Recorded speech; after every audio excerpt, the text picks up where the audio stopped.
Old Crypto Geek asks, why Ethereum Classic for finance, Alex? Oh, well, I mean, so the short of it is that you have to ask yourself, why are people using blockchain at all? They're using it to minimize trust.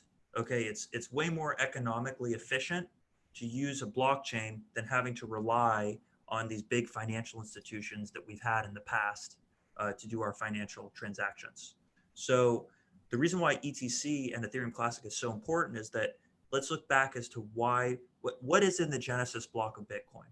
There's a very important quote which everybody needs to know, that in the first block of Bitcoin is encoded in there, Chancellor on the brink of second bailout for banks. Okay. And if you believe that the core use case of blockchains and cryptocurrency is to fix the problems of the banking system, of the financial system, then Ethereum Classic stands for what we believe in. Ethereum bailed out the DAO when it failed. It basically it reversed the code, and it gave the money back to those investors who, you know what, they made a bad investment decision and they should have lost their money. And the beauty of ETC is that it obeyed the principles of code is law. So I feel very strongly on that. Okay, Ethereum Classic and Ethereum, same technology, right? Same Genesis block. But if you read the Ethereum Classic, it's like the Constitution or something like that. The Declaration of Independence. There you go. It was the Declaration of Independence for Ethereum Classic. And when I read it, I was like, wow, these guys totally get it. And I didn't even understand it to that level of detail. It was so well written. So if you get a chance, read the Ethereum Classic Declaration of Independence.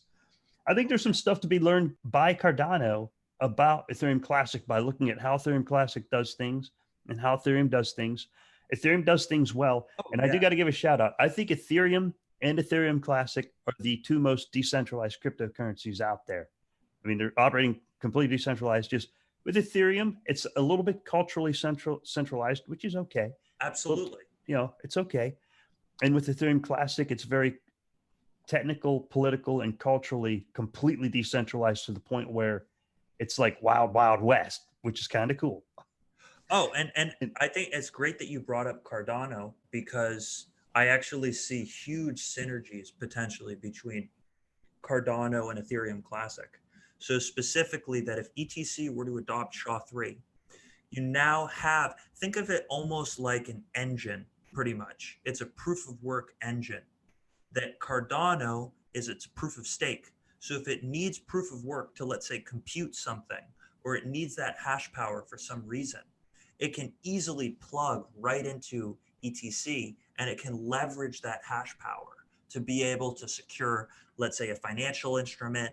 It can use it for a game. I mean, I don't know the use cases yet, but I think that these sort of cross-chain compatibility between Cardano and ETC is going to be huge in the future.